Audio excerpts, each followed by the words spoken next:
What's up, everyone? Welcome back to another review. AG Legend has returned from his hiatus, and now it's time to start the horror-thon. And we're kicking it off with Munsters Go Home, a film adaptation of the TV series, which I am a huge fan of. As opposed to this movie, not that big of a fan, though I do not hate Munsters Go Home. I overall found this movie to be entertaining in a lot of areas, though overall kind of forgettable, and it's just okay. Munsters Go Home does not match up to the quality of the episodes of the TV series that I think outdo this movie in every single way. Overall, I think Munsters Go Home, it has a lot of funny moments to it, but it also just has moments where it's just meh.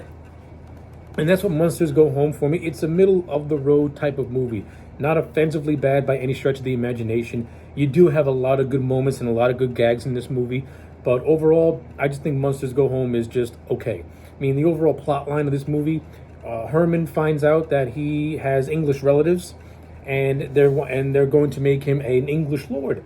So he takes the family to England to meet their English counterparts, who are not so thrilled that their American counterparts are receiving the English lord and Munster Hall, because they feel that they're entitled to. They feel that they're entitled to get the glory of the family name. So they devise this whole elaborate plan to try and eliminate Herman out of the equation, so that way Freddie can take the title of Lord Munster. That's the overall plot line of this movie. It is what it is. So yeah, it's really just it really is what it is. I mean, this movie tries to get the most out of its plot, to get the most out of its premise, and I give it credit for that. But it does set up things that were interesting on paper, though were not fully executed to the best of its abilities, my opinion. And it also took a lot of cliched routes, when I thought that it could have been much better if it would have did the exact opposite than going down those cliched routes. But let me get the things that I enjoyed out of the way first. Big plus. Most of the original cast from the TV series returned for this movie. Fred Gwynne, Al Lois, Yvonne DiCarlo. They reprised their roles as Herman, Grandpa, and Lily, just as they are on the TV show, and it's no different in this movie. They play their roles expertly. Fred Gwynne as Herman Munster is fantastic. He is the role of Herman Munster. Fred Gwynne brings so much to the role of Herman. It's ridiculous as to how talented Fred Gwynne was in his prime years. And the Munsters, to me, was a good showcase of his talents, and he just fit the role of Herman to a T. He brings a warmth to it. He brings a warmth to the character of Herman, a likability, a naivety. But overall, Herman is just a very entertaining character, especially when he's paired up with Al Lewis's grandpa. Gwynne and Lewis, their chemistry in the TV show speaks for itself, and in this movie, it kind of plays like a best of when it comes to Fred Gwynne and Al Lewis and their chemistry as Herman and Grandpa. They fit their roles like a glove. Their on-screen chemistry is outstanding. I always loved the dynamic between Herman and Grandpa. You know, there's a love between the two, but there's also an annoyance between the two. And Gwynne and Lois play it off so well. They play off each other to a T. One of the best comedic duos ever are Fred Gwynne and Al Lewis as Herman and Grandpa Munster. No complaints. Yvonne DiCarlo as Lily, she's fantastic. You know, Lily is no nonsense. You know, but also she has a warmth and a good side to her as well. The chemistry that DiCarlo and Gwynne have, as in the TV show and in this movie, top notch. One of the best TV couples ever are Herman and Lily Munster. I got no complaints with that. No complaints with that whatsoever. The actress who replaced Pat Priest as Marilyn, I thought she was fine in the role, though I think Pat Priest should have came back for the movie. That's just my opinion. I like her Marilyn much, much better. I thought this Marilyn was just okay for the most part. I mean, the whole romantic subplot she has with this guy called Roger, you know, it is what it is. It gives Marilyn something to do, but it's not really, but it's kind of a weak link of the entire movie, to be honest with you. And this whole running gag where when every time Marilyn and Roger are kissing, Roger sees a member of the Munster family and he gets scared out of his mind, and it results in a fight because whenever Marilyn looks, there's no one there, and she thinks that Roger is just being a typical guy. You know, it is what it is. It's all right, I guess.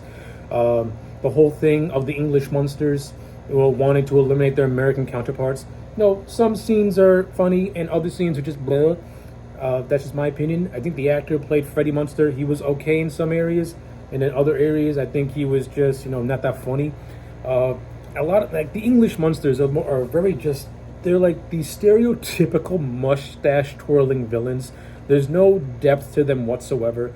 And then there's this whole subplot about how this Griffin character is pulling all the strings and devising all these plans.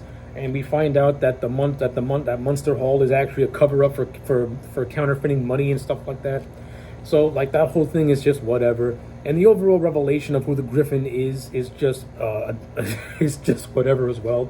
It ends up being like a barkeep who is actually the daughter of the butler of Munster Hall, who's actually played by John Carradine, which was actually cool to see John Carradine, because he did make a lot of appearances in the Munster TV show as Herman's boss from the funeral parlor.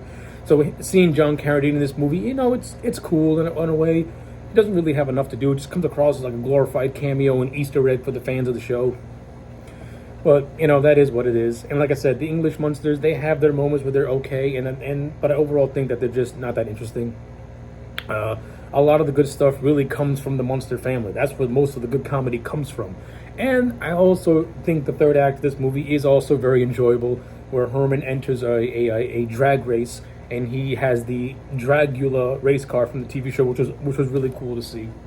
And this is actually where the Griffin's plan is to kill Herman during this race and blame it on the guy Roger, because there's this whole rivalry between the two Munster families, the Munster family and the Mowersby family. They apparently have like a history going back hundreds of years, because the Munster clan are not well liked in England, and they want to blame everything on Roger for Herman's death as a way to get Freddie the Lord of the title of Lord.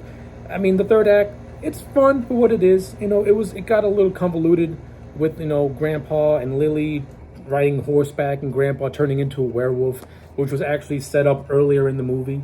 But it was entertaining in some areas. And that's the best I could say about Munsters Go Home. It's an entertaining movie. I don't think it stacks up at all to the TV show, but I enjoy it for what it is. So yeah, those are my thoughts on Munsters Go Home. Let me know yours in the comment sections down below. Overall rating, 6.5 out of 10. Check you back next time for more.